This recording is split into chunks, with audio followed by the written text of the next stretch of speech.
This is Kate Baconsale. You're listening to Baconsale. And now we will explore some true facts about Baconsale. Joel's Quick Wits improv group is actually quite rated R. What? Kent actually loves the film Thor: The Dark World. I knew it. Jake hasn't actually murdered anyone, but he keeps people tied up in his cellar. And now it's time for episode 101. Hey everyone, welcome to Baconsale. Wow, I'm Joel. I'm Kent. And Jacob from my basement where I have kids tied up. That was, I was trying to think what you were going for. You sound like the Smuckers guy. It's like Smuckers, raspberry jam. Okay, he broke for a second there. It was like... There's this guy named Z Frank on YouTube where he basically does an impression of Morgan Freeman. Yeah. That was me doing an impression of him doing an impression of Morgan Freeman. And basically what it became was, I'm Tom Shane. That's what it was. Tom Shane. You want some totally true what it facts was. about Baconsale? I'm Tom Shane. Would you like to hear my Morgan Freeman voice? I knew I should have got you to do it instead. That's why I get you guys to do it. Yes, exactly. But thank you for everyone who listened to our 100th show last time. We had a quiz. We had listeners on. It was a lot of fun. Did we? It was drama behind and in front of the scenes. My favorite thing was when one of the listeners, I think it was maybe Sam, but one of them said, yeah, we were there recording for like 2.5 hours and we got like an hour 10. And I'm like, okay, we weren't recording the whole time. It took a long time to get it prepped and then we, had things. But I also just want to give a public thank you to Kent for adding in all the special effects and sound effects. It really made it a lot more fun than maybe it was at the time when I'm like, oh my gosh, how's this show going to turn out? No, listening to it again, I thought it was great. And I want to thank you, Jake, for coming up with the questions. Really? That's all? Anyone you want to thank for coming up with the questions, Jacob? My wife, actually. Yeah. Wait, how do you know that? You told me. Oh, I did. Yes. Thank Joel for something. Joel, Just do it. Joel, thank you. I brought treats. Thank He you brought for treats, which neither you or I torturing can eat. Kent and I with your Sour Patch Kids and mini cookies. My gosh, you brought cookies and candy. I did. That we could not eat. What I would really like to ask of the listener is to let us know if we should do another quiz show like that, because we had a lot of fun. Should we give spoiler alert to actually who won the listener? Well, It's not really a spoiler alert now. yeah, I was going to say he is the listener now. So Congratulations, Sam. You were good at something.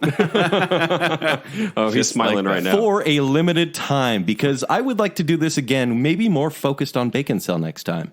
I would really like to make it a quiz on how well they know the show. You know, it'd be fun if we actually have a It'd be listener critic quiz to see how well we know Baconsale. Probably not well. No. You didn't even know my mantra. I didn't. Your fake mantra. I couldn't remember one of my band names. That's sad. You didn't know any of them? No, that when they said I could have said a combination of any two words. and I would have said, yeah, probably. That's it. Yep, Yeah. sure. But it's like someone actually called me out there. Like, couldn't remember Succubus of Charisma? And I said, well, it was a darker band. We were on a lot of caffeine at the time, so I don't remember a lot of those days. You blocked it out. A lot of I did. caffeine. But really, if you guys would like another quiz show, yes, we're going to tighten it up a little bit, but it's going to be a lot of fun. So maybe in a couple months, we'll do this again. Yeah, we'll see. Because we did iron out some kinks. We're gonna get some stuff figured out. No, there's lots of notes. I took lots of notes on what I'd like to do differently next time, and I think it was actually a pretty good jumping off point to what could be a very fun, entertaining, quickly recorded show. Yes. Next time. Yeah. So that was episode 100. Here's hoping for 25 more. Exactly. At least. At least. We're going for that. All right, guys. It's 101 shows. Oh, I'm ready for this show. And we are ready. We're going to be discussing the next Karate the Kid. next Karate Kid and versus the the Karate remake Kid of reboot, Karate Kid. which- I'm going to take the next Karate Kid on this one because I really think Hilary Swank really brought a new level to the franchise. No, you're a swankhead like the rest of them, all the fans out there. Whereas Oh, I think, thanks, Jaden. I think that Jaden Smith's portrayal of the Karate Kid really brought to life. I can't even do this, guys. Right now, the listeners really confused. They're like, wait a minute, this is not what I saw I on the was cover. preparing an argument like, actually, in that movie, it was more Kung Fu Kid because it wasn't really karate proper. No, and we did talk about rehashing, like doing all of our shows over again, but that's not going to work out. Who wants another millennial show? Woo! Someone probably does. No, there's a suggestion on our future episodes. What would we do? list. We covered everything that anyone needs to know about millennials. No, it's actually, the title was Millennial 2, even more millennially. Ew. I guess we just got uninvited to Hilton Day again. What we're really talking about today. I got uninvited a long time ago. What are we talking about today, Jacob? We're going to actually try and convince you, listener. This is a sales pitch, this episode. We're going to try and tell We you. have a timeshare that we would love. It's in Kent's mom's basement. I will give you a Best Buy $50 gift card if you come and listen right now. It's his sister's house in Kaysville. You have to watch dogs. You have to watch dogs and change diapers. Oh, yeah. Well, there it is. But We'll anyway. let that go. No, we want you to know that not all documentaries are boring. In fact, if you haven't watched them, Joel and Kent have prepared a list of documentaries that you will enjoy. What do you guys want to say? Like, how good are these? Because I know every time you say documentary to someone, they basically picture a camera filming grass growing. Or like Ken Burns talking about the Civil War. Which, man, his voice, fantastic. Sure. And I But think it is like a 7-part series. And It is. It gets dry. it is. And that's why I think they have a bad reputation. So when you say documentary, people get really kind of, I don't know about that. So Kent and I decided we wanted to create a starter kit of documentaries. These are easily accessible, pretty entertaining documentaries that we approve of wholeheartedly. Yes. And so we came up with a list. Ken, you want to kind of talk It's about funny, that? too, because I'm like, hey, Joel, let's do a ranking show. We haven't done a ranking show in a while. Let me know now. What are your top 5 documentaries? Oh, and we should also mention, we did talk about doing this show a while back, but this was a listener-submitted idea as well. Blake Densley Thank you to submitted Blake. to us. We put it on our official list. We do have an official list of show ideas, and we do put the names of who suggested them. So if it's a terrible show, we know who to blame. Yes. And if you have any more ideas, anyone out there, please share them with us. So you've got a list of, 10? Yes. And we're 10. going to be counting backwards from 10. Well, and what happened was we said, okay, I'll do, what do we do with the top 5? You give your top 5, I'll give my top 5. And so Kent and I were both like, okay, yeah. So we're messaging back and forth. And I went, Kent, are you concerned about overlap? And Kent said, I'm concerned about body odor. And I said, well, we're not talking about you right now. And so I said, well, let me share with you. I'm just following wherever this is going. I said, let me share with you my 5. And so I sent him my 5 that I was considering. It was very preliminary. And he wrote back, ha. And then he sent me his list. And it was basically 3 out of 5 matched. I think it was 4 out of 5. Was it 4 out of 5? Yes. it was 4. Yeah. So then we went, okay, well, we got to think of another angle for this. And we had a bunch of honorable mentions that we wanted to talk about. So what we're doing instead is instead of doing our favorite, yes, we are going to somewhat rank these. They're ranked. But these are the 10 documentaries that we really think people should watch, and they're going to every one of them are going to be different. Yes. And this is the first time on Baconsale. You guys have collaborated to make a single list, We came together. right? And this is Right unique. now. Like, this has not happened before. So you have both Joel and Kent have approved this list. This is all a powers Baconsale approved list Yes. of documentary And Kent and I went that through- you can watch. That will be entertaining. Yeah, we took the top 10 and we said, okay, I think this one should be number 4. Well, I think it should be number 3. Well, what about this one number 10? That sounds good. What about this one number 1? We agree on it.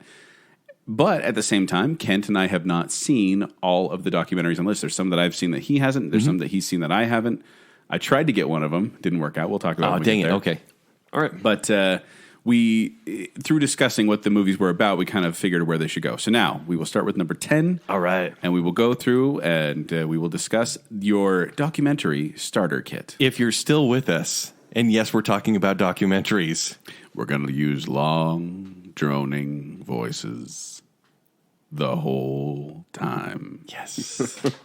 Number, No, because these are good documentaries. These are exciting documentaries, and you're going to like them. if I'm being honest here, Like I said, sales pitch. I watched all of these documentaries on dates. What? Yes, because these No documentaries. wonder you're single. This is why he's single. That's what I was just going to say. That actually cuts really deep. Wait. I want to know why you're watching documentaries on dates. Because I am a film snob, and if there was a movie like, for example, our number 1, I knew it was going to be a good time. And let's not go there yet. Right. But I What knew was going to be a good time? that watching a It's documentary. always a good time. No, some of these documentaries they make you think, and it's not just watching a movie where you turn your brain off and then whatever, and you make out. So or you're not whatever. talking about the date. This- You didn't make out through This is why he likes these 30 documentaries. these documentaries. No, it's like because talk about the slaughter in after- Syria, and Kent's like, "Come here, baby." It's like you want to watch Food Inc. and make out. Yeah, Food Inc. is a big one. No, for me it is. You can watch a movie and then you talk about it after, and it's kind of a shared experience. It was also interesting, and I talked to my kids about. They actually are Baconsale fans now. We listen to it in the car a lot. I'm sorry. So keep it family friendly, Yes. kids. But when I said documentaries, they were like, "What's a documentary?" And I realized they'd never really seen one. And so I talked to them a little bit about it, and my daughter said, "Oh, is this like when it says like based on a true story?" And I was like, No. No.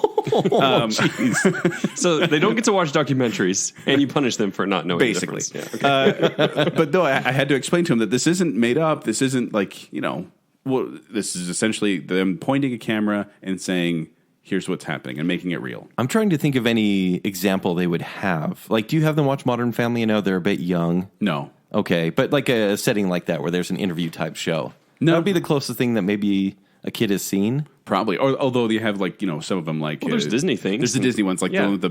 Planet Earth. Planet Earth. And no, there's the babies one. No, yeah. With the baby elephant or... We're getting off into the weeds. I know what you're talking about. Yeah. But, All right. Yeah. But the short point version is they actually were interested in some of these. And Okay. so I'm going to show some of these to my kids too. Well, not some of them, but other ones. Number 10, and I'm going to give details as we go, but number 10 is called Spellbound. That was a great Paula Abdul album.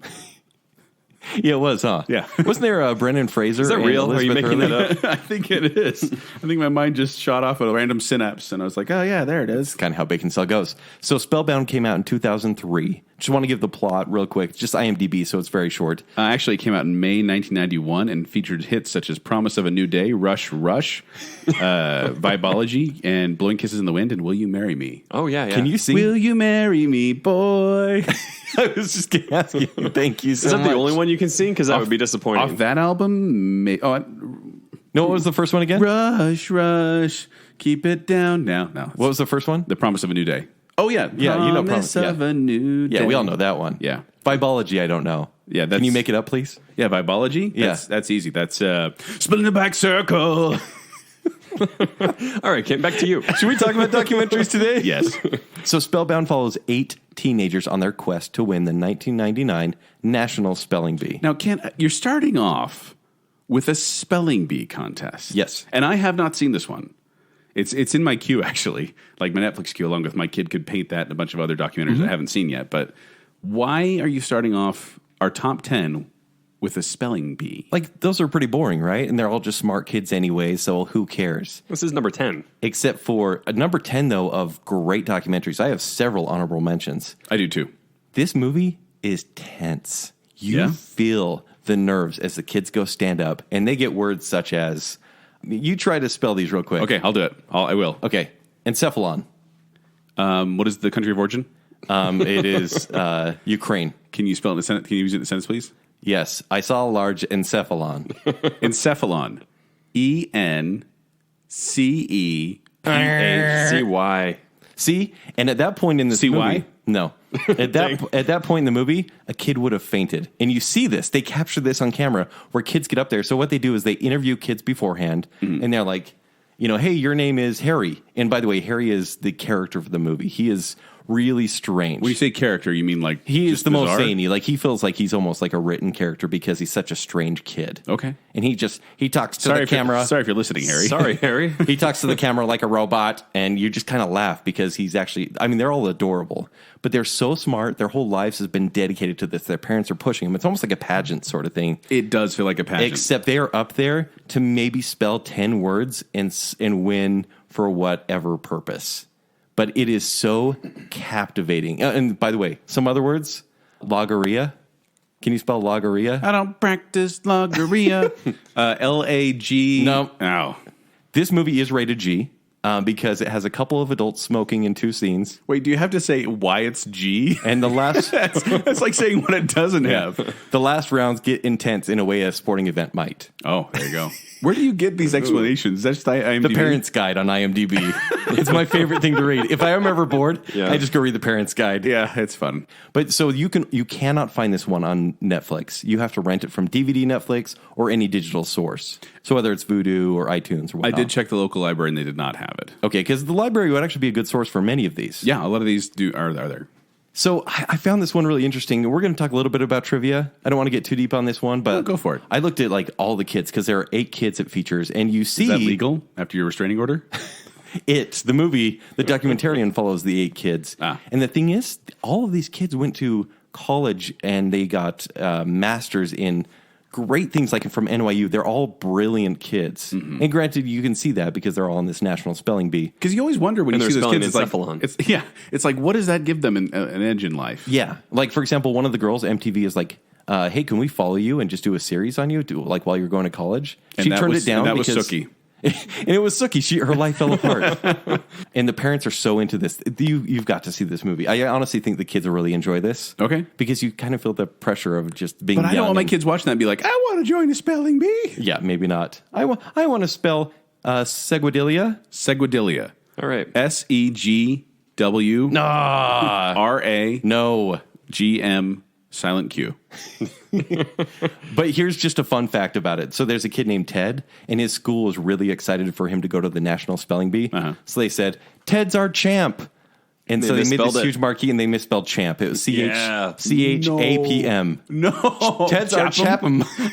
And this huge marquee is on the news and everything. Feels like it's on purpose. Oh, man, that's bad. Yeah, so watch Spellbound. This is probably the lightest maybe of all of these documentaries. And Kim would also say it's great to make out to. No, I don't think any of these are. But yes, definitely watch Spellbound. No, probably not any of them. Well, one of them maybe, but okay. You should. All right, Joel. All right. Number 9. Number 9 is Hoop Dreams. Oh, it stars Leonardo DiCaprio, Yes. right? No. One of his first movies? No, that's Basketball Diaries. Oh, okay. Hoop Dreams actually is a sports movie, a sports documentary, which may surprise some of you, but I'm just going to read the description here. The film follows William Gates and Arthur Agee, two African-American teenagers who are recruited by a scout from St. Joseph High School in Westchester, Illinois. And so it's just following these two boys who have dreams of becoming NBA players. Like, Recruited from a high school? no, they're in high school. Oh, okay. They're looking to become pro players. And so it just follows these two boys. And this was supposed to be just a 30-minute short film for PBS, but it eventually led to 5 years of filming and over 250 hours of footage. Wow. Now, not all the footage is in there. It actually runs about 2 hours and 50 minutes, though, so it's pushing 3. But it's one of those movies that you just kind of... It's amazing to watch the different paths that these two kids take. Because both of them want to go to the same place. They both want to play in the pros. Mm-hmm. They both want to be basketball stars. But it's the whole question of will they get there or not. And along the way, the film raises a number of issues like about race and social class and economic division, education, and like schooling and things like that, values in the community. I'm intrigued. And it is one of those films that I had to watch. Like, this is part of the BYU program. When I was trying to get to the film program, one of the required watching was one of these documentaries. And I watched it. I remember watching it in the library and it was over. And I just kind of sat there like, that's amazing. Like, this is something I've never really kind of thought about. It feels kind of gloomy based on like what reality really brings, right? Yeah, and it is. I mean, it definitely is. Like, it shows a harsh reality. These kids are not living in good conditions, honestly. And like, in fact, there's one point during the movie when the power gets shut off at one of their houses, and the producers actually go kind of behind the scenes. They don't show it in the film, but they actually went and paid to get the power turned back on in their house so they can continue going with this. You can find it at your local library. You can also rent it on Amazon or iTunes for $2.99, and it's on Netflix DVD. But honestly, this movie was really one of those ones that came out of nowhere for me and just showed me something I'd never seen before and was very fascinating. I also, even though critics aren't exactly credible, no offense to that's Jacob. fine. I agree. Yeah, Jacob. No, Jacob. Thank you. Yeah. How does that make sense? But no, I do want to point this out that Gene Siskel and Roger Ebert gave the films 2 thumbs up on their show, and Siskel and Ebert named Hoop Dreams the best film of 1994. Wow. The best film? That's the year the Dumb and Dumber came film? out. No, that's what I'm saying. Shawshank Redemption, Pulp Fiction, Forrest Gump, Lion King, and Dumb and Dumber all came out that year.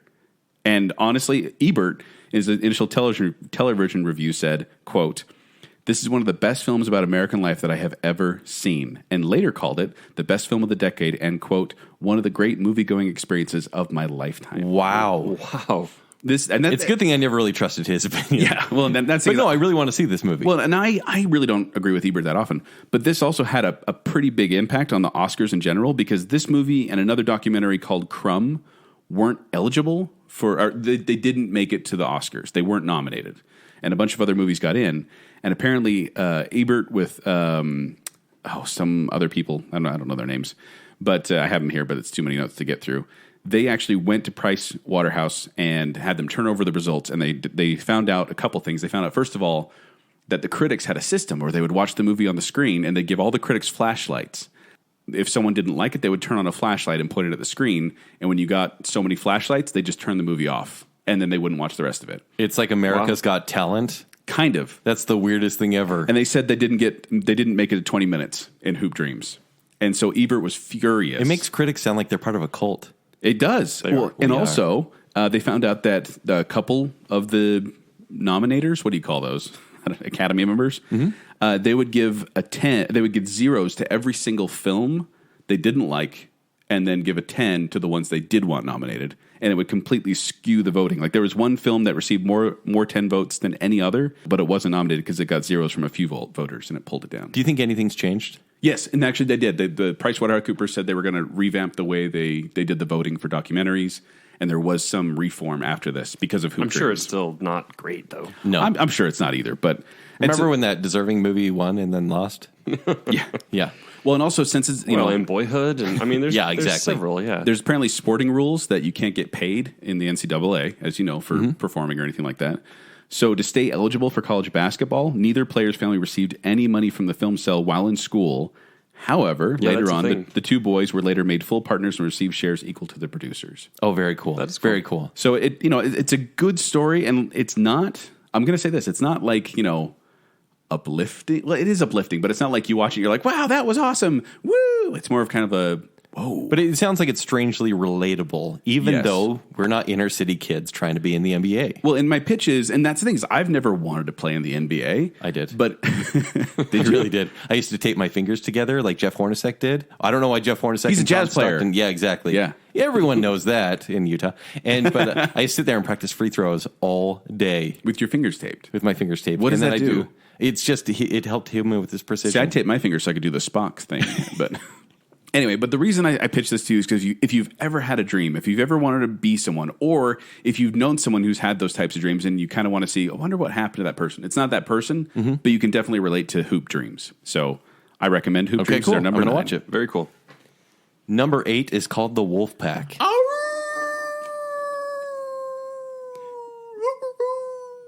No, that's not an audio effect. That was Joel. That was Joel. So this movie came out in 2015.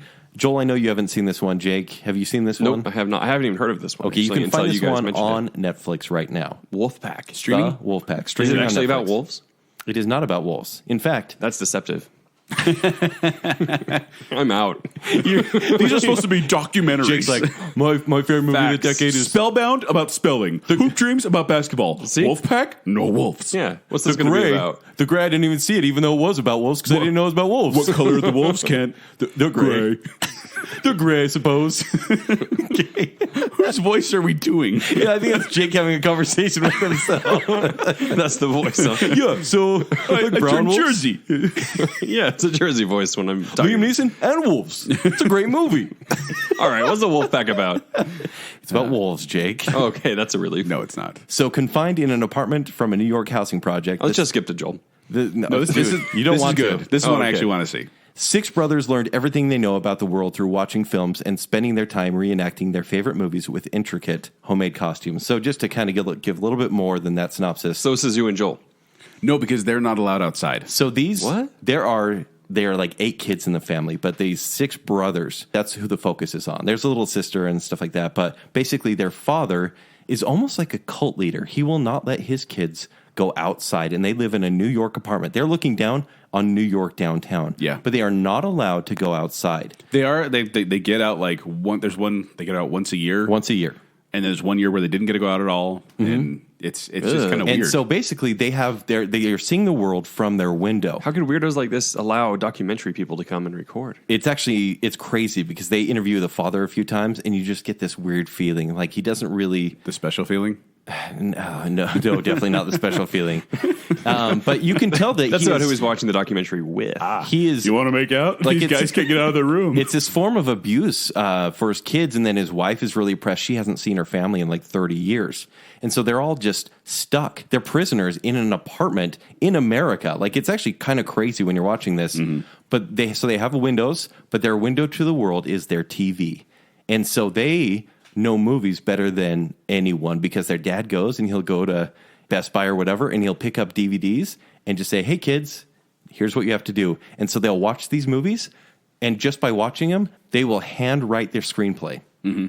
And so, for example, they love Christopher Nolan, which is why I kind of like these kids. And so they will handwrite Batman Begins, Dark Knight. And so you see them. Hold on a second. What year is this released? 2015. Wow, this is Yeah. recent. I was expecting it to be much older. No. So you see them write these screenplays, and then they'll act out like Pulp Fiction, Reservoir Dogs. Of course, they like the grim stuff because it's cool. Like, since they're all brothers, they'll put on tuxes, or they will. One of them dressed like Batman, and he had like yoga mats. It was yoga mats and cereal cardboard boxes. and cereal boxes, and the Painted costume black. was legit. It looked good. And they do the Christian Bale voice and everything. Like, they know their stuff probably better than the actors who play the roles because they memorize the scripts that they just wrote. And so you see this and you're like, oh my gosh, this is so funny. He's playing Samuel L. Jackson. He's playing John Travolta in Pulp Fiction. But then you just see how sad these kids are, that they just want to go outside. And we say kids, like they're like... from 18 down to 11. Yeah. Basically. So how do they get by with like school and regulation? They're homeschooled. So they're just homeschooled and... Man, it seems like someone would have called social services or something on this. You'd hope so. Yeah. So basically, it's captured this way. I will say, I mean...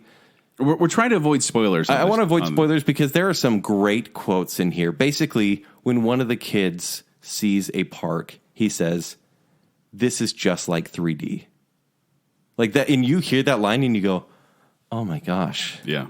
This is so sad. Yeah. Because it's really sad. At the end, it's quite inspirational. It's very dramatic as well. And Joel, you haven't seen this one. This is one I haven't seen, but it's one I want to see. So this one, even though it is streaming, it is rated R because, and not because, well, it's just because of language, because they do Tarantino movies. And Reservoir Dogs and stuff it like is that. exactly like the scene goes.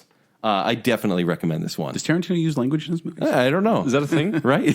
No blood, but some language. Okay. Yeah. But yeah, The Wolfpack, you can find it on Netflix. Moving on to number 7, which seems very appropriate for this number because I'm going to talk about the Up series.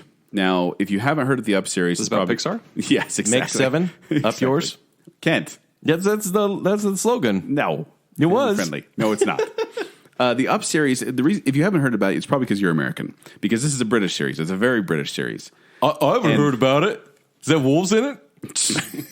That's my new favorite voice. I'm going to throw something at you now. But the Up series is more impressive because of scope than because of content.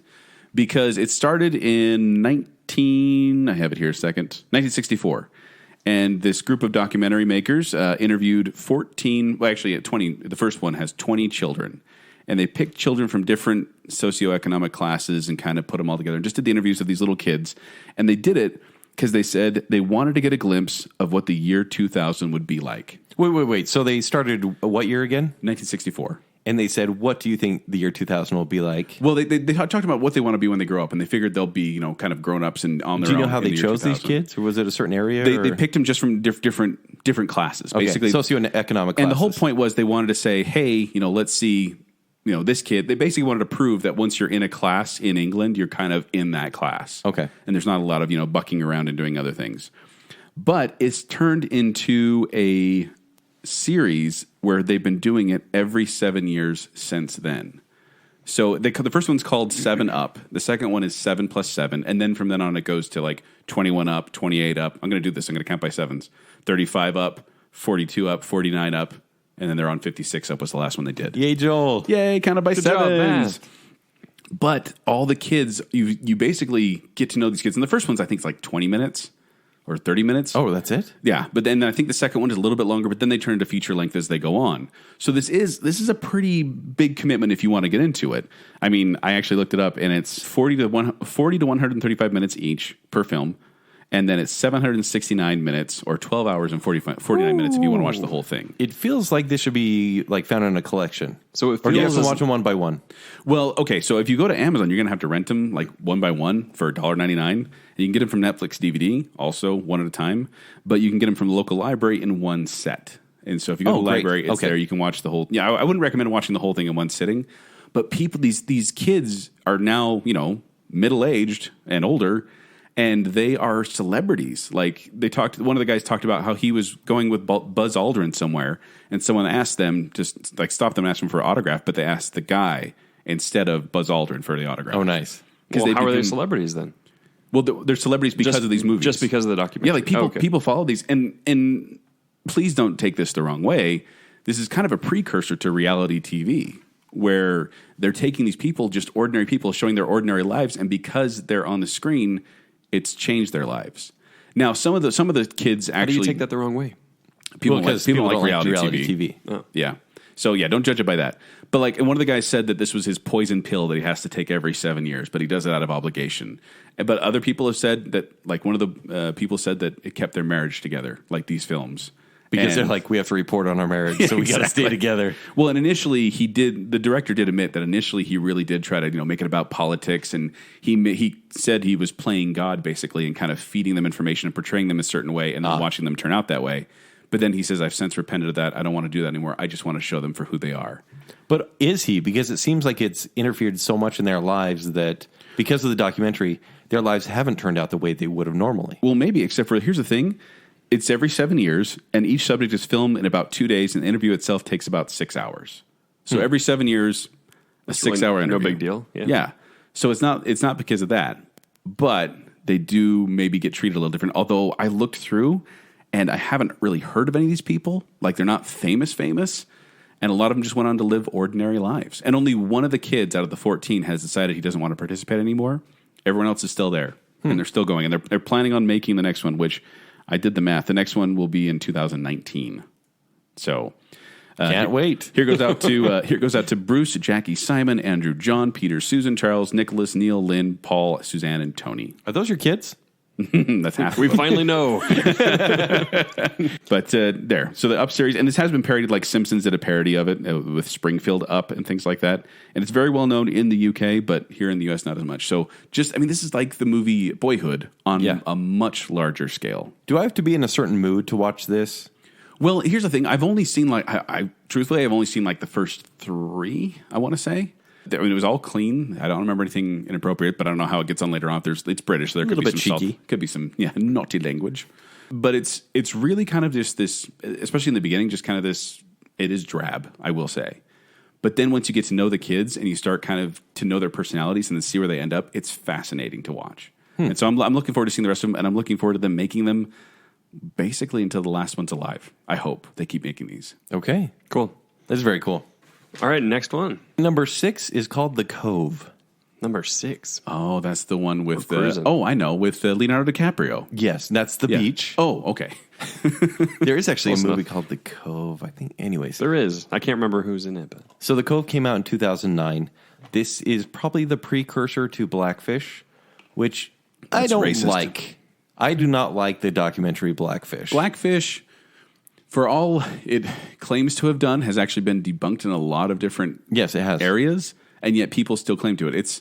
I'm not going to get political, but basically they put these quote unquote facts out there, and then people don't follow up with them, so they believe it's true. Right. Yeah. I mean, that's the thing. I mean, I will say, though, the Cove is probably, I'm trying to look ahead, probably the one with the biggest political agenda to set forth. I'm going to go out on a limb here and say it's probably the most grim one on here. It is so incredibly grim. Because oh my gosh. it's about coves. It's about coves.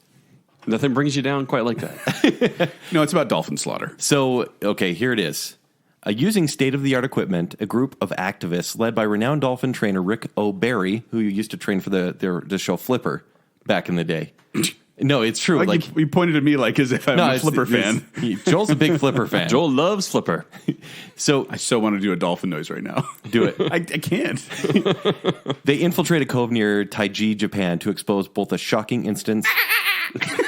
That scared me. It scared me too. A shocking I did not instance see that coming. of animal I think my abuse. heart jumped a little I bit. like we're laughing against his know. animal abuse. Animal abuse and a serious threat to human health. Bring it down. Oh, by the way, I have taglines for all these movies, by the way. Do you? Yeah, because I think some of the taglines are awesome. This one says, shallow water, deep secret.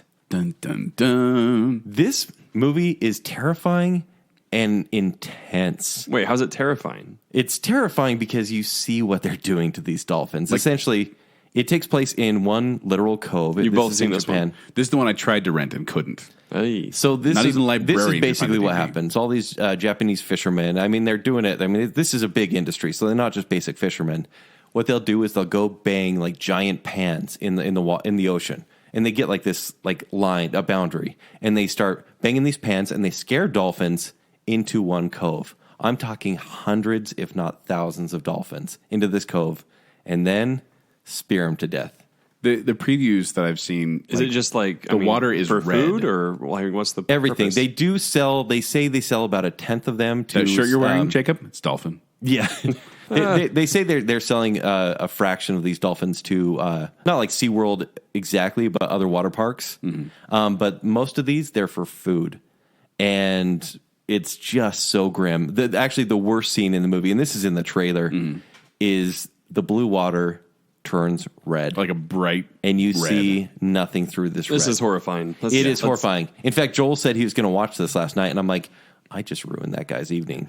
Well, no, I went to the library to go get it, and they couldn't find it. And so I was like, well, I guess I won't be depressed tonight. Yeah, it makes me feel a little sick. Yeah, no, it will actually watching it. And I am not a bigger environmentalist at all. But then why did this make number 6 on our list, Kent?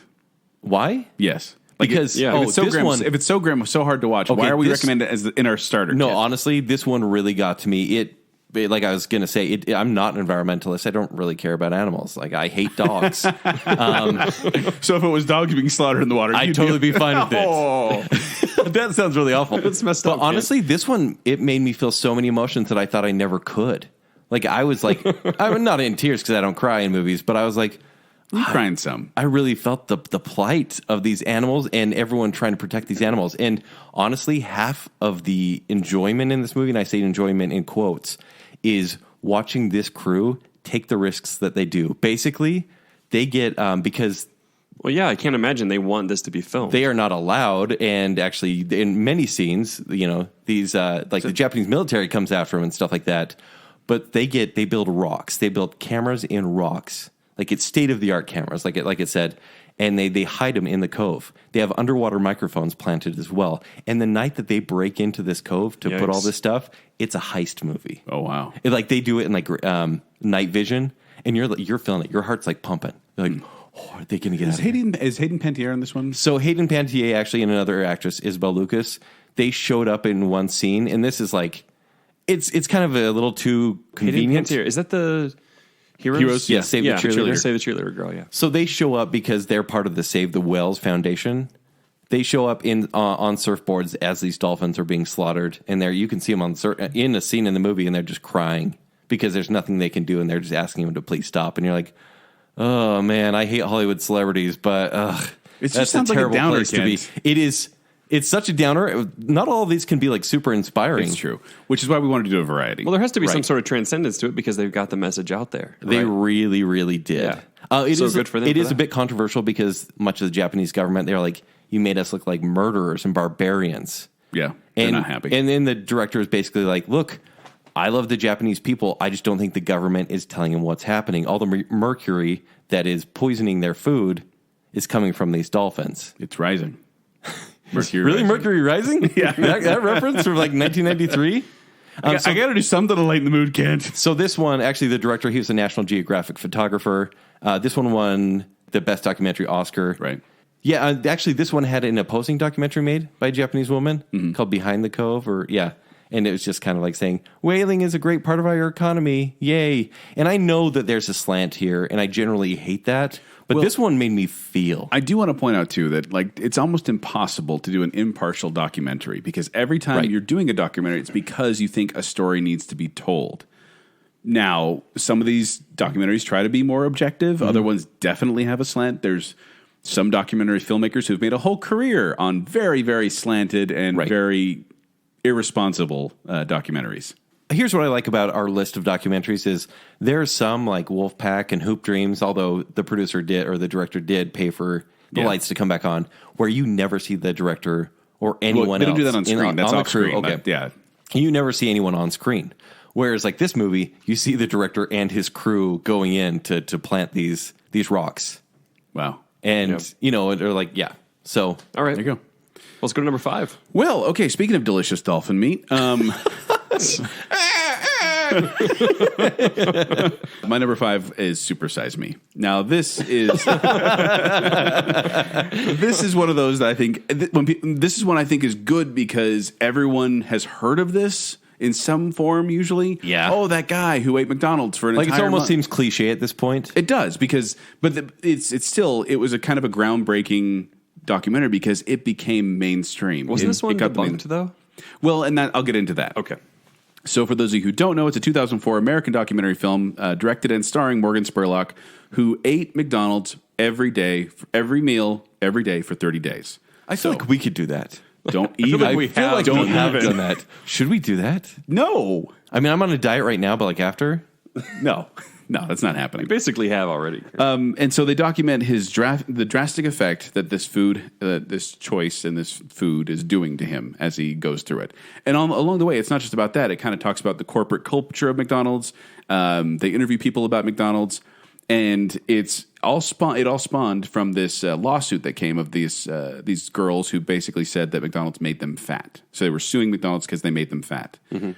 And this documentary, though, is actually really funny. Like, I find it quite entertaining. Now, I own this documentary. I have watched this documentary multiple times. But every single time I watch it, you know what happens? You want McDonald's? I crave McDonald's. Really? Every time. Yeah. And I know it's stupid. This one is an hour, 40 minutes. It's PG for thematic elements, a disturbing medical procedure, and some language. There you go, Ken. That's for you. Thank you. You can find this one at your local library. You can rent it for Amazon, or rent it for 99 cents on Amazon, or it's also streaming on Netflix right now. So you can watch this one, or you can borrow from me too. It's funny that this movie made Morgan Spurlock like the documentary expert. Yes, because now we'll get into it. There was some information that may have been fabricated in the sense that whenever you do a scientific experiment, you have to be able to replicate your results. Mm-hmm. No one has been able to replicate his results. And there's actually... Like other people have tried, right? Other people have tried. In fact, there's a high school science teacher, John Cisna, lost 60 pounds while eating exclusively at McDonald's for 180 days. Seriously? Yeah. Okay. Sheik, do you want to do that? Should we try that?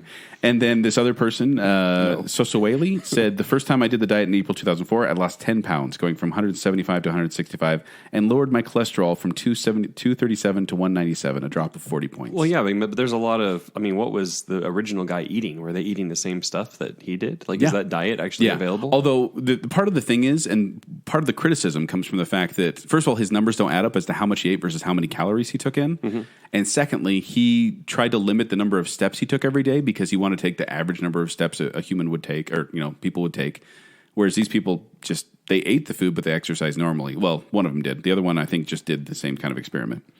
And there's also a counter documentary called Fathead, which a guy named Tom Naughton kind of poked holes in the theory. Now, while Fathead is not as entertaining of a documentary, it does bring up some valid points. So if you're going to watch Super Size Me, I recommend watching Fathead as the counterpoint. But this is one of those ones that I find it really entertaining, and it had an impact. So maybe it's true, maybe it's somewhat true, but either way, it's fun to watch. Entertaining. Well, and I think anyone who says, "Oh, fast food's unhealthy," is just an idiot, because everyone knows it's not good for you, and you should eat it in moderation, mm-hmm. and everyone knows you should exercise more. And so, anyone that's surprised by that, come on. There's also a couple things on the. Kent, did you know? I didn't. Huh? Did you know this? I'm on a diet now because I just found out. So can we still do our 30 days of Taco Bell? Yes. Okay. Yeah. Please. Well, because Jacob, and you count calories, so this may mean something to you. Morgan Spurlock said he took an average of 5,000 calories per day. Holy crap. Are you serious? That's what he said. But no one, crap ton. But people ate the food, they basically said we couldn't make those numbers work based on what, No, he'd have to eat. That couldn't be normal. It'd be like 4 burgers instead of just like, 1 burger or something like that. And he talks about, the sodium intake That's and the like sugar athletic intake, training. like like you have to have that high of calories. Yeah. And this is actually the 22nd highest grossing documentary film of all time. Like, this is one of the ones that kind of made a lot of money. Do we know number one? I do know number one. I can get to number Unless one. it's on the list. It almost seemed, I remember like when this came out and it was really popular, that it seemed kind of money grabby to me. It's like, oh yeah, we're going to expose McDonald's. Everybody come check it out. Right. If you want to know the top 5 let's hear it. highest grossing documentaries, it's actually Fahrenheit 9/11, one is Fahrenheit 9/11, then March of the Penguins, number 3 is Justin Bieber, Never Say Never, number 4 is Michael Jackson, This Is It, and number 5 is 2016, Obama's America. So, okay. Kind of a variety. None of those are on the list. So no, none of those are on the good. list. Except for number 4, which is Justin Bieber, Never Say Never. That was number 3. Number 1 on Joel's list. That's my next one. No, but it's also fascinating because he has this on the DVD Super Size Me. He has this smoking fry. He calls it. Okay, I think that is the most troubling. He takes a McDonald's burger and fries and puts them in a jar, and then he takes burgers and fries from a couple other joints around the place and puts them in jars as well. And then he comes in and films them and watch how they decompose, basically, or mold. This is cool. And Have you not seen this? No, it's online. You can like I said, like I kind of avoided it, because it was like it's like you avoiding Titanic, basically. Right. Okay. But the thing is, it's just, and this isn't really a spoiler, but There's mold in almost every one of them except for the McDonald's one, and they look almost exactly the same. Now, this I've heard fries. because I saw there was a guy that actually in St. George that he has like the oldest McDonald's burger, and it's something like 28 years old, and it looks pretty much the same. Yeah. Well, the burger, it decomposed a little bit, but the fry itself, the delicious McDonald's fry, which you hate. The delicious. How do you make that sound, Kent? Oh, wait. No. Not Elliot.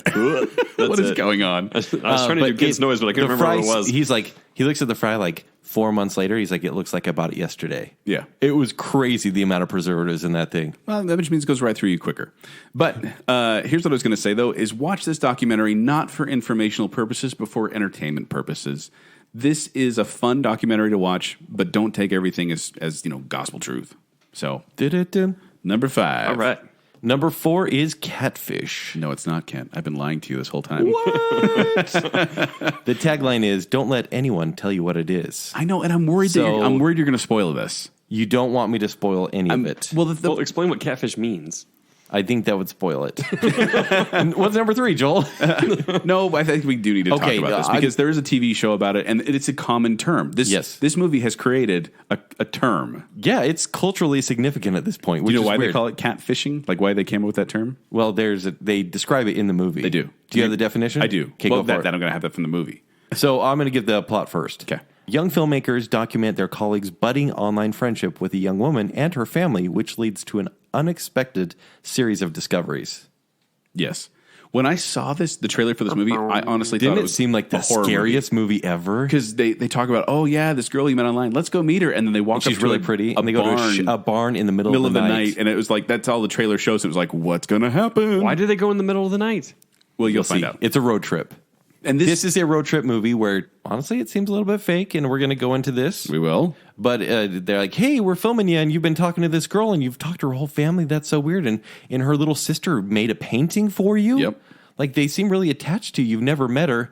Let's see what's going on and go visit her. And that's when things get crazy. Yes. Well, to do the documentary, you'd have to have like knowledge before you go that something's not right. Which is where it gets a bit fishy. Well, and I believe there was No pun maybe a intended. little bit of knowledge they had they didn't share, but I don't think it's fake. This one is rated PG-13 for steamy texts and minor swears. Steamy text? Yeah. There's a scene that is quite uncomfortable. You can find it on DVD, Netflix, or any digital source. Or $2.99 on Amazon. The interesting thing about this is that the two directors, Henry Joost and Ariel Schulman, they went on to direct Paranormal Activity 3. That's funny for some reason. Which, by the way, is the good best Paranormal Activity movie. But you're just like, it kind of doesn't give a lot of credence to the truth of this one. In fact, except that they're filmmakers. Okay. Morgan Spurlock saw this one at Sundance, and he loved Right. it. He came up to one of the filmmakers, and he says, that is the best fake documentary I've ever seen. And yet no one's been able to debunk it. In fact, they've proven that the girl in question that they go visit, that she's really who she says she is, everything checks out. It's just a question of how much they knew and when they knew it. Yes. But I still think it's real. In fact, can I read my review? Yeah, please do. Because this did make my top 10 best of the year I watched it. All right. And I said, the less you know about Catfish, the better. Just don't know that, number one, it's a real documentary, and two, it's absolutely fascinating to watch the story unfold. I went into this movie expecting one thing and was completely taken off guard by where it ended up. Even if you know how it all ends, this movie is still worth a watch. So the filmmakers, they've been asked repeatedly. In fact, they've been involved in lawsuits involving two songs they used in the film, which is actually kind of a sad story. This movie was made for $30,000. Yeah. Made $3 million when it came out. Mm-hmm. They used two unlicensed songs. And so basically they owe They're being sued for like $8 million. This movie will never be profitable. They don't know how math works? But as well, I don't think they expected. Yeah, they didn't expect the movie to it'd be take really off. indie. And no then one would, it got no one would see famous, it. and then they got sued by the people who put the music in there. So that word to the wise, And- kids: be careful of copyrighted music. As part of those, Like Footloose. as part of being sued in court, they had to say Who wants whether to be a millionaire? they had to swear on oath that this was a real movie. Yeah, So I mean that's kind of interesting. And they said like they've been asked. Well, it about is a this. real movie.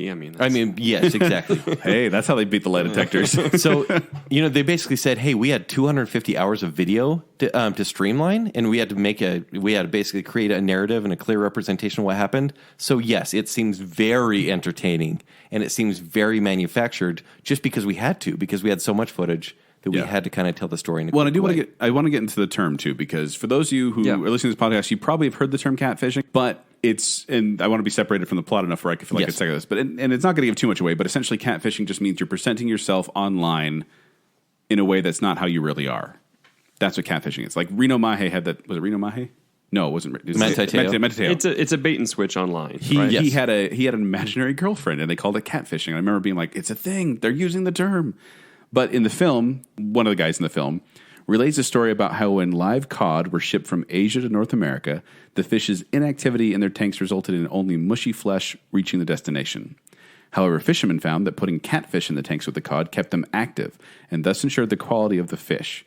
Vince made an analogy of how how there are people in everyone's lives who keep each other active, always on their toes, and always thinking, suggesting that people should always be alert when socializing through the internet. Interesting.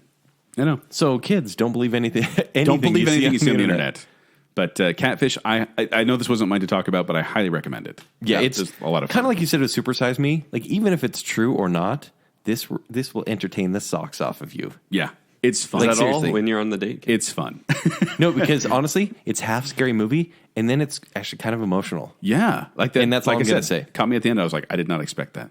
Yeah. All right, let's keep going then. Jake, have you seen any of these that we mentioned so far? No. Any of these you wanted to see now that we talked about them? I'm intrigued by Blackfish. Not Blackfish. Catfish. Catfish, yeah, Blackfish. That's funny because I was thinking of the Cove next, but I'm like, no, I don't think I want to see the Cove. Maybe I'll succumb to Super Size Me finally. I own it if you want to borrow it. All right. Although it is on streaming too, so it's really easy to watch. Yeah. So we're into our top three for three. our documentary starter kit. Hopefully you're keeping notes at home of ones that intrigue you. And really, like this, you don't have to watch every one in the starter kit. You should. They're a lot of fun. But the ones that interest you, watch them. See what a documentary is like. Enjoy it. And the top three choices, though. And the top three choices that we highly recommend. Yeah. Yes. And number 3 is Grizzly Man. Now, Have you heard of this one? I've heard of it, yeah. I'm gonna read my review of it. One word can describe this film: haunting. This is a documentary about a man who lived among grizzly bears in Alaska for a number of seasons with an obvious and heartbreaking outcome. This movie does a good job of not mocking Timothy Treadwell, but not condoning his actions either. It simply presents what Timothy did and leaves it up to the viewer to make their own judgments. Grizzly Man stayed with me long after I returned the DVD. And it's true, like this film, like even just rewatching the trailer again, gave me these feelings of like, Jake, oh man. basically this tree hugger lives in Alaska. Yeah, he spent 13 summers in Katmai National Park and Reserve, Alaska. So for 4 months every year, he would go to this in middle of nowhere, Alaska, and live with bears, and then tape himself. And you'd see him talking and be like, "There's my favorite chocolate bear. Hi, Sunshine Bear." Yeah, exactly. And you'd be like, "Dude, they are 20 feet away from you, like families of bears." It seemed like there was a working relationship happening, and sometimes they'd kind of swipe at him, and you'd be like, "Oh, stop it!" And this is his own video, like no one's making fun of him. You're going, "Please get out of there. Please get out of there." And he was on David Letterman in, man, I don't have the date here, but this is a while ago. And, before obviously what happened. And it's not a secret. He gets killed by, him and his girlfriend both get killed by a grizzly bear. And In How a did he tape talk that's- a woman into going In with a him? tape that sounds like it's from the Blair Witch Project. well, no, here's the thing is they don't, I want to emphasize that right now. They don't actually play the footage Because from they have the recording. footage. They have the recording and the director. Oh, by the way, the director, Werner Herzog. Oh yeah, it's by the way Werner Herzog, who is like a documentary like legend. Oh man. Like honestly. He's also in Jack Reacher. Is a villain. Yes. Really? Yeah. Yeah. I honestly, can I just play? I just want to play his voice. I just want to play. Werner? I want to play it for a second and just have you listen. The enormity of their flat brain, the enormity of their stupidity is just overwhelming. You have to do yourself a favor when you're out in the countryside and you see chicken. Try to look a chicken in the eye with great intensity, and the intensity of stupidity that is looking back at you is just amazing. By the way, it's very easy to hypnotize a chicken. They're very prone to hypnosis, and in 1 or 2 films I've actually shown that. So our tree hugger friend is crazy.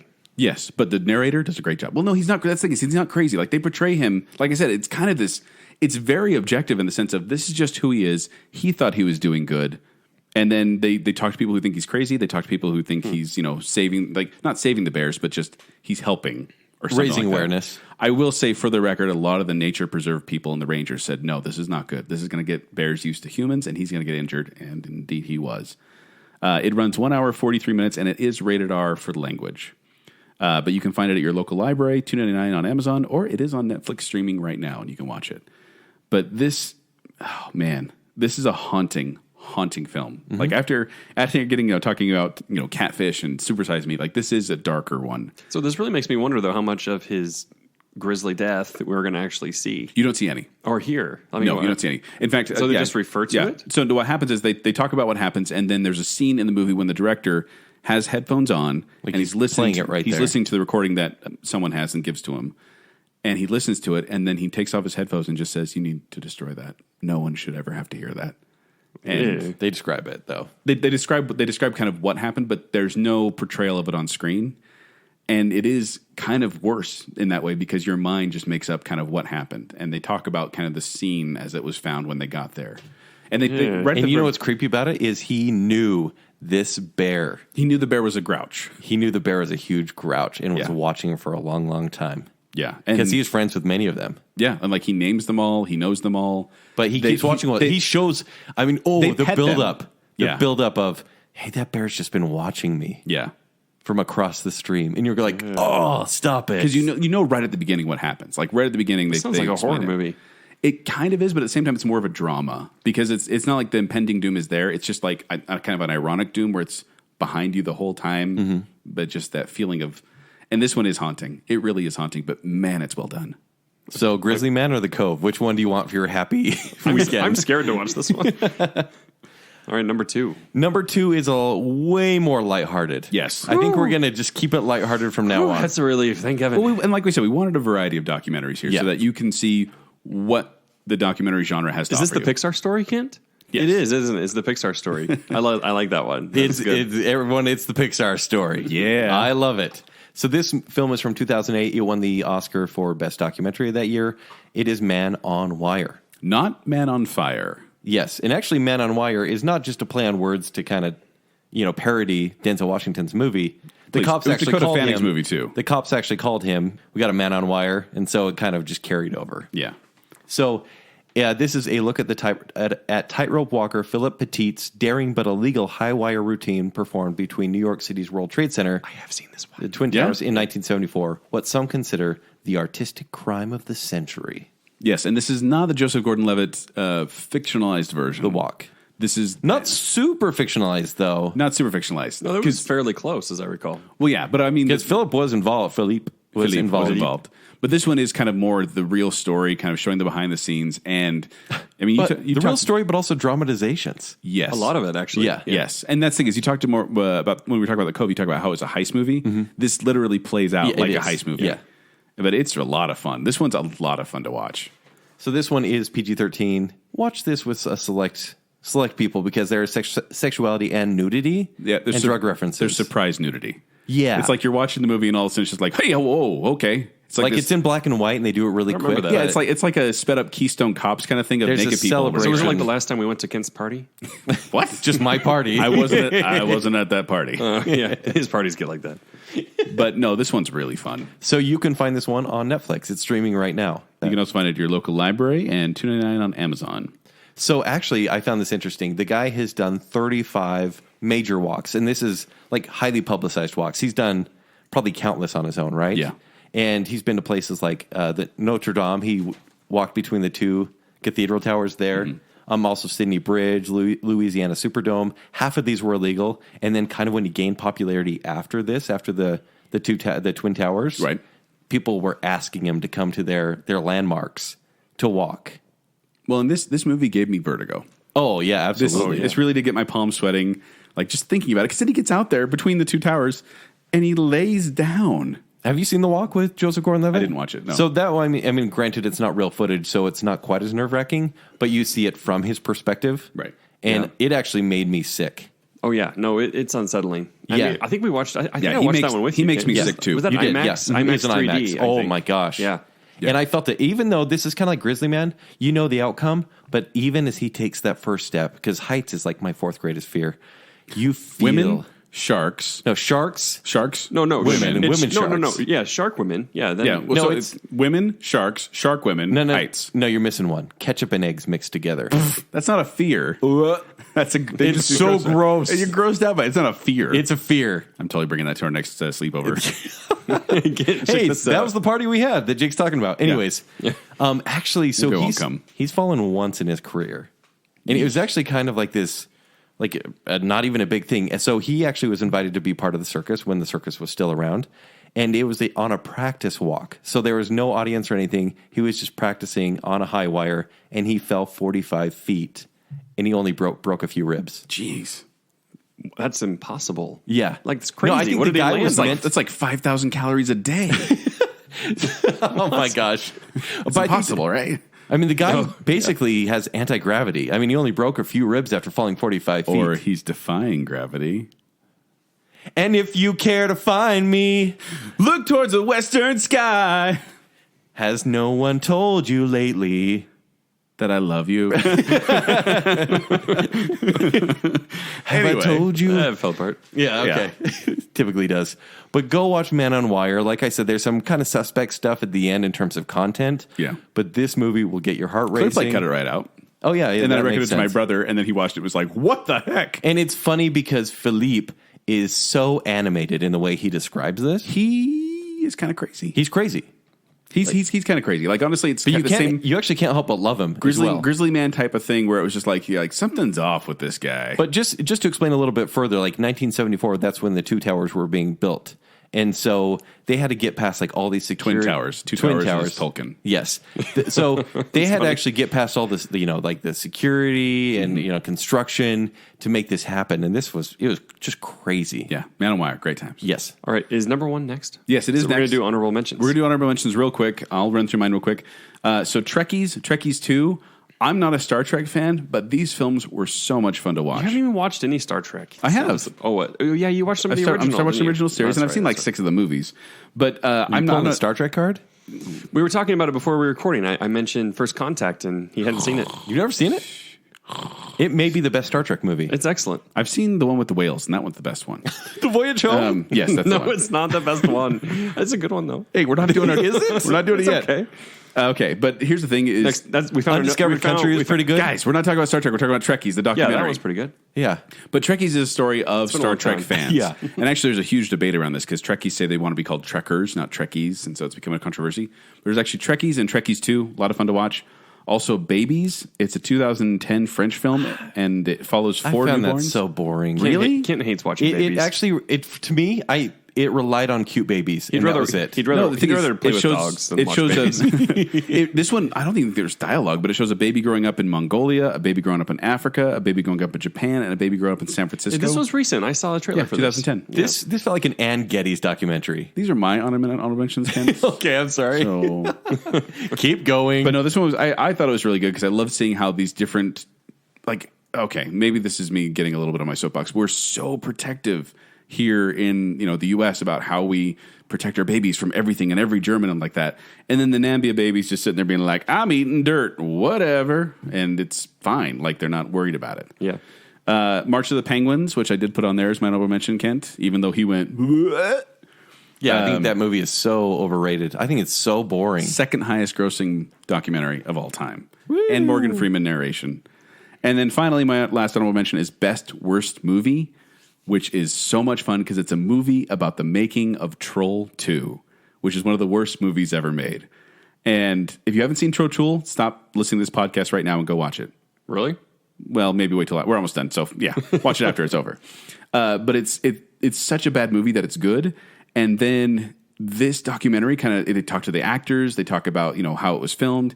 You realize there were some people in that movie who may have been crazy. And then the director, he's hilarious because he still doesn't get why everyone thinks it's funny. Like, he still thinks he made a masterpiece. Okay, Yes, that is funny then. And then they have this whole screening where it was filmed and stuff like that, which is in Utah. They filmed it in Utah. So they have this big screening and they have a lot of people. They have a lot of the actors come out.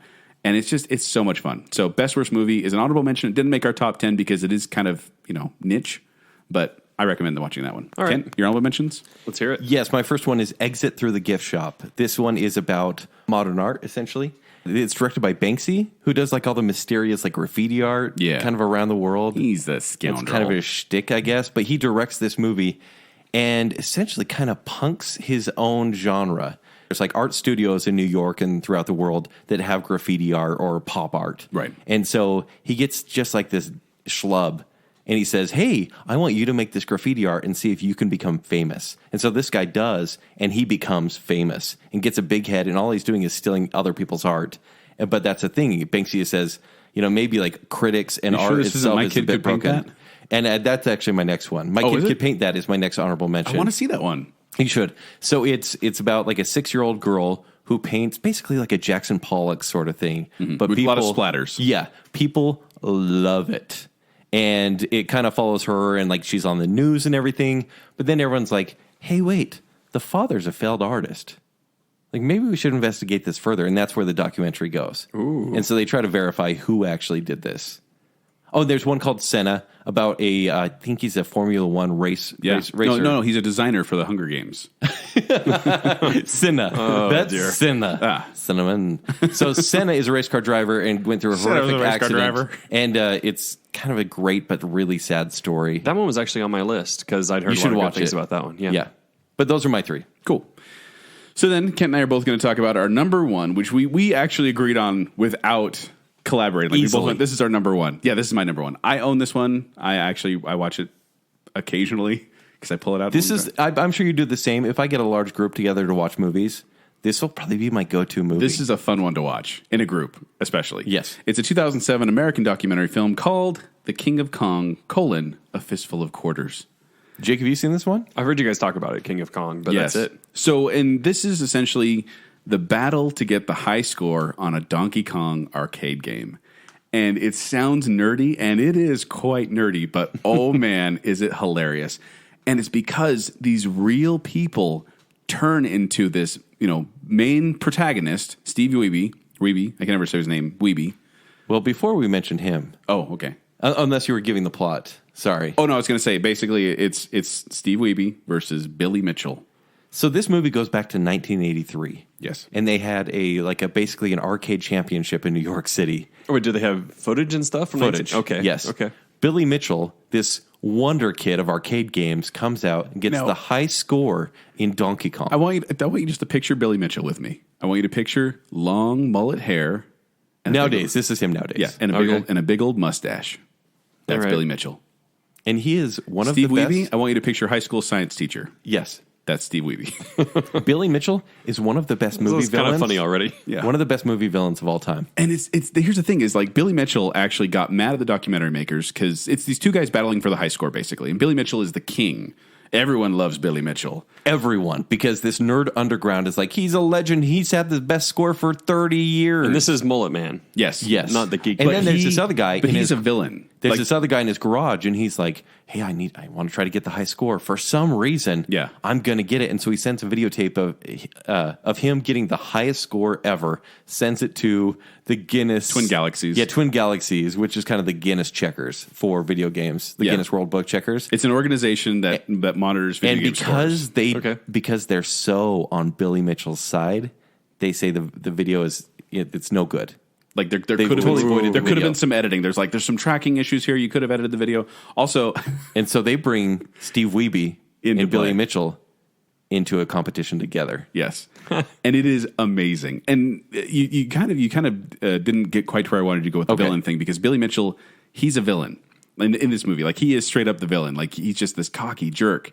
And he actually was he got in interviews and was like mad at the producers. Like, And Billy Mitchell is the famous one. He's the one. He was the king of the hill for a long time. Okay, so he's our protagonist villain. he's the villain. Straight up Steve- antagonist. You like Steve. You don't like Billy. Okay. But Billy was all like, "I'm going to sue you guys, for how you portrayed me." And the producers came back and said, "We actually made you more likable on the movie than you are in real life." Okay. He's the kind of guy where he's like, look at my tie.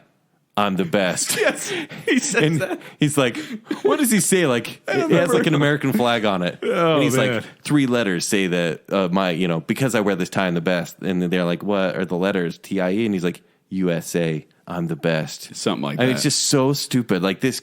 And then you get Steve Weeby, who's playing in his garage, and he's recording, like he's getting close to beating the record. And all of a sudden you hear his kid in the background be like, "Dad, wipe my bottom. Dad, And wipe my bottom." You see his wife, and she's like, I just go along because I want to make him happy. Yeah, and it shows her side a lot, and the thing actually. and the thing is, Steve literally he's a teacher at a school, and he's just a nice guy who's trying to do something. He wants to do something with his life, make an impression somewhere, something like that. He wants to be in a band, but he is just a likable everyman. And then you got him going against this big shot, Billy Mitchell, who's had the score forever. And I will say this: we're not going to talk about the ending because this is one of those movies. But without mentioning what actually happens at the end, Right. this one will have you watching through the closing credits. Yes, you should Because watch all the way through the action closing keeps credits. going through, and we'll have you researching the movie after the fact. Because that's what I wanted to say is after you've seen The King of Kong: A Fistful of Quarters, which you can watch it at your local library, $2 on Amazon or Netflix DVD, or just borrow it from me. But Go buy it on Amazon. it's so good. It's so worth it. It's so entertaining. But after it's over, I recommend going to the website or going to the Wikipedia page because they list what's happened since the movie came out. And I want to see another documentary that picks up where this one left off and shows what happens because there is so much going on here. I have it all written down. I'll tell you guys after, but it's so fun. And it's such a fun movie. They have You're the Best Around playing, and they have like a great soundtrack to get you all pumped up, and you literally feel like it's like this epic battle when really it's just guys playing video games. And Steve Wiebe is the best everyman. He is the underdog you root for this entire movie because he's against it like this posse full of geeks. Yeah. Like he walks in and he's like, this is so weird. Like he kind of gets weirded out by the whole atmosphere of it all. But he's a guy you can totally relate to, and then you just want him to take down Billy Mitchell so badly. But Billy Mitchell is darn good. That's the problem. Huh. Like Jake, honestly, sounds fun. This is the one you fun. need to watch this weekend. you should. Yeah? You really should. Okay. Like you'll be texting us and you'll say, "We believe." That's his last name. Weeby. We believe. Yeah. But okay, so there you go. There's our top 10. All right, guys. I'll That's watch our it. documentary starter kit. Yeah, so Jacob, I do want to ask you, out of all, we talked about the 10, we had honorable mentions. Which one stuck out most in your mind as you want to... I'll read the names again. So first we had Spellbound, Hoop Dreams, The Wolf Pack. Do you want to growl? No, I was like, why are you pointing to me? The Up series, The Cove, Super Size Me, Catfish, Grizzly Man, Man on Wire, and King of Kong. Okay, so I see Man on Wire. That's the only one. Okay. And there were honorable mentions too, so if any of those stuck out, let us know. Well, King of Kong, yeah, that definitely sounds the most appealing. Hoop Dreams, you actually talked up a whole lot more, considering it was, number 8? Mm-hmm. Yeah. Like that one seems like you even liked that one more maybe than some of your higher ranked ones. I think it was because it was one of the first documentaries I saw, like sat down and actually, I'm going to watch this documentary. Okay. I think 3 hours kind of scares me away because most of these documentaries on this list are 90 minutes. Yeah. Yeah, that's about where I'd want them, I think. Yeah. Yeah, I mean, like Grizzly Man, I want to see, but I don't necessarily want to watch to completion. I think you need to, though. I kind of just want to see what it looks like and then walk away. You won't be able to stop. You It's think so good. Well, in Werner Herzog's voice, honestly. So number 1 and number 3 you'll watch. Hoop All right, Dreams maybe. which one? Mesmerizing. There it is. Which one? If you guys were going to pick one specifically for me, what would it be? If there's another one in there, I would pick King of Kong as the one for you because I know you're into video games. I know you like a good story, and it is just one of those highly entertaining documentaries. The King of Kong or Catfish. or Catfish. Catfish would be a good one, too. Yeah, Catfish is up there actually. Okay, so King of Kong, Catfish, Hoop Dreams, Grizzly Man. maybe Grizzly Man. That's my You list. gonna do a Grizzly Man Cove double feature one night? Oh gosh, no, I'll probably never watch The Cove. It will change you. Yeah, so there you go. Yeah. And then if you guys know of any documentaries that we could watch, Right. Do they have to be good? They have to be good. Oh, okay. I'm not going to watch dumb documentaries. I've seen too many of those. But if you, I was going to say, let us know on baconsale.com or on our Facebook page. You can also follow us on Twitter. Let us know because we love, like we wanted to share some of the documentaries we love with you. We love it when you share recommendations with us. Exactly. So, if you want to find me, you can find me at 786Joel on Twitter, or you can also find me at Quickwits. They perform every Saturday night at the Midvale Performing Arts Center. For more details, go to qwcomedy.com or go to the Quickwits Facebook page. If you want to find me on Twitter and Instagram, it's at Kenny3DD. If you want to read my movie reviews, it's ShowtimeShowdown.com. You can find me on Twitter at Jacob A. Rogers. Also, go find Baconsale on Twitter if you're not already following us. It's a lot of fun there, and we interact constantly. All the time. Yep, constantly. And again, Buy go our to buy our merchandise if you want some of that. It's pretty cool stuff. Or at least go take a look. Go to gumroad.com/Baconsale or look for the links on Twitter and Facebook. And now, you've been listening to Baconsale in their natural habitat.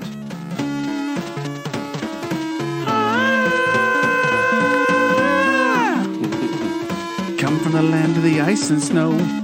And Jacob from my basement. Congratulations, Sam. You were good at something. No. For a limited time. I heart Elizabeth Shue. I heart her. No, you're a swankhead like the rest of them. All the fans out there.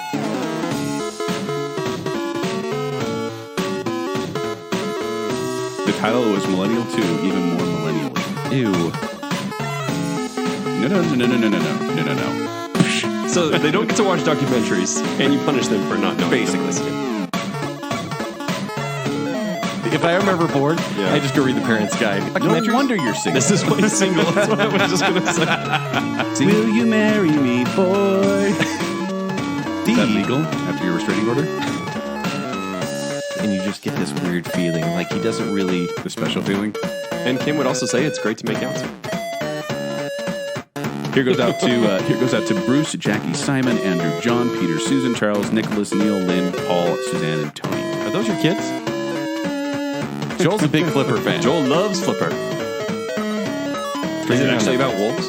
It is not about wolves. In fact, That's deceptive. I'm out. Spellbound about spelling. The Hoop Dreams about basketball. See? Wolfpack? No wolves. Yeah. What's this going to be about? the grad didn't even see it, even though it was about wolves, because they didn't know it was about wolves. What color are the wolves, Kent? They're gray. They're gray, I suppose. Liam Neeson and wolves. It's a great movie. I haven't heard about it. Is there wolves in it?